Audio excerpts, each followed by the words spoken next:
We wake this morning to war in Europe. It's a somber moment. Everything that goes on around us constantly tries to distract us from such hard facts. We want to get away from them. We're scared. We want to bury ourselves in activity, media, drink, anything. We wake to this reality of war in Europe. Could we one day, maybe, when it all goes global, wake to this from Barry Hines' Threads, an idea based on a single nuclear warhead falling on Sheffield in the days of the USSR. Just watch a bit of this, okay?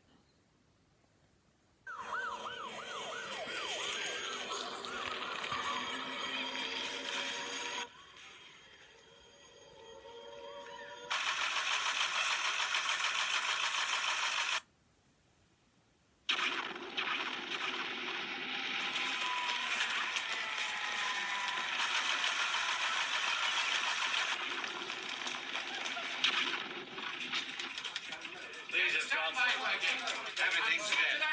Why didn't you pull the bloody aerial out? Get the standbys working. That. Come on.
Jesus Christ, they've done it.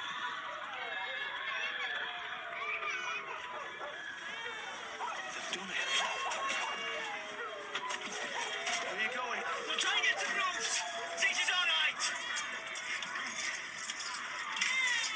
Ah, shit!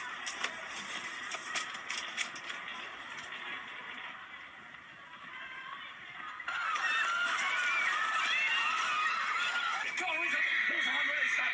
No, what about? That's all right, that's wrong. Alarm stop off. Come on, straight up. We've got to get the batteries on the bottom. That's right. Roll it, put it down there, that's it. Bill, put this out, Alice. Build it up. This one's on spinning layout. Spinning. Canvas, 4-3. What was the other one? Hang on, there's something on the airport, I think.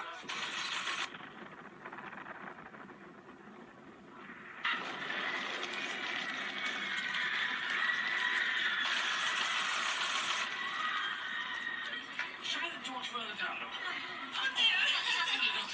Ruth!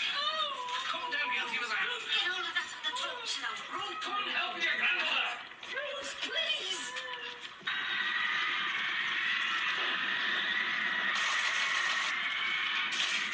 You're all right, it's probably got a shelter of work. Come on. Hold this stuff on. I'll come outside and have a look.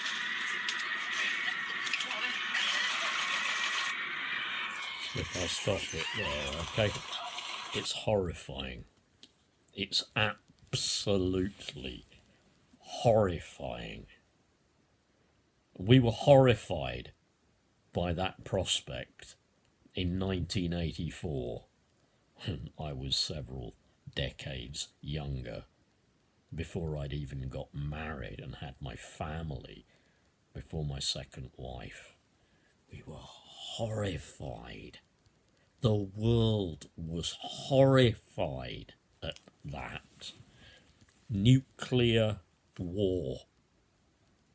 Are you not frightened? You should be frightened. You should be frightened.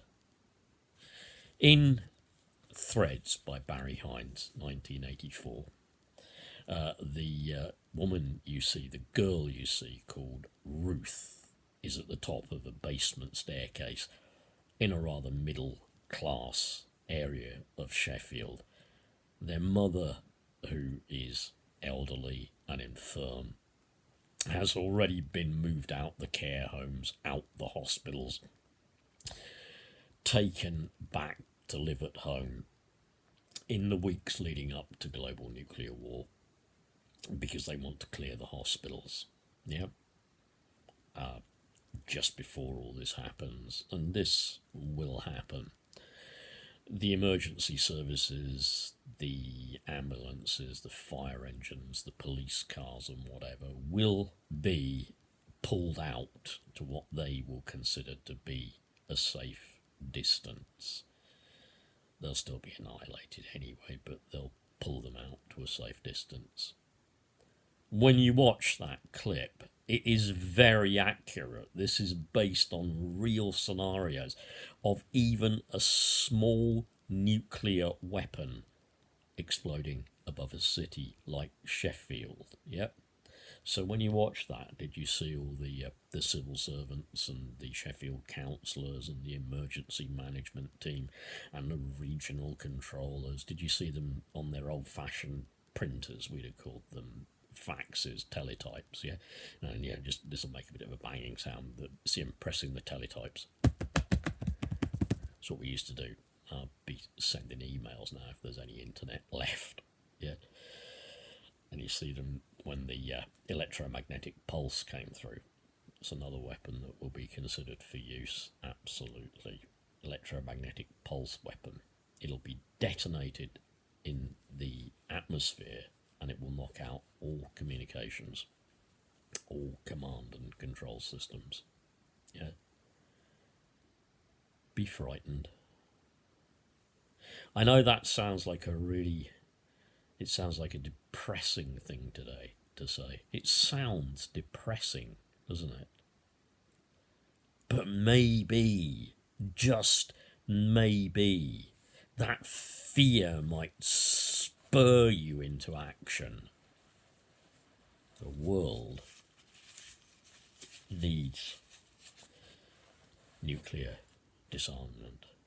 All countries throughout the world, these weapons of mass destruction must be taken apart, put away, so that there is no possibility that humankind will use them and will wipe out life on Earth.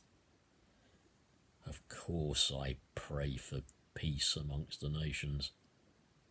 Of course I pray for the people of Ukraine. I pray for the people of Russia as well. I pray for our own people. I pray for those of us who have probably already picked sides. Yeah, I pray for those of us who will go, like Boris, war, war, war. Boris is a warmonger.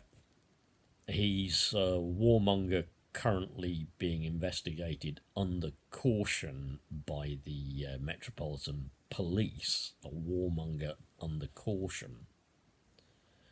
Putin is a warmonger. Biden is a warmonger. They don't care. None of them care. Honestly, none of them care. Boris will be tucked up safe in his nuclear bunker, probably with enough bolly to get him through the nuclear winter, but that could go on for hundreds of years and destroy the planet. Putin will be under some bunker, probably keeping fit, drinking vodka, yeah, becoming a man of the people, yeah, but still a very rich man with lots and lots and lots and lots and lots and lots of Russian oligarchs, because each oligarch will most certainly have their own bunker, yeah. And Biden, I don't care what party he represents, I really don't care. You know, the nuclear football will have been tossed to him and he'll disappear so deep that even the ground burst weapons, nuclear weapons that burrow into the earth and make craters, yeah, even they won't be able to get him because he'll be so deep down, yeah, unto us. Nuclear annihilation. Toxic, radioactive wasteland. To my children, to your children, to babies, to kids growing up now. Annihilation. A point when the living will envy the dead. And in all this, you know what frightens me most? Boris Johnson is in charge. Boris Johnson. An incompetent public school toff who hides in a fridge from reporters and considers himself to be Britain's Churchill. You know, I keep expecting to hear him one day saying, I am speaking to you from the cabinet room of 10 Downing Street. This morning, the British ambassador in Germany passed, and the note and all. I have to tell you that subsequently, this country is at war with Germany. Imagine Boris saying, bozo going,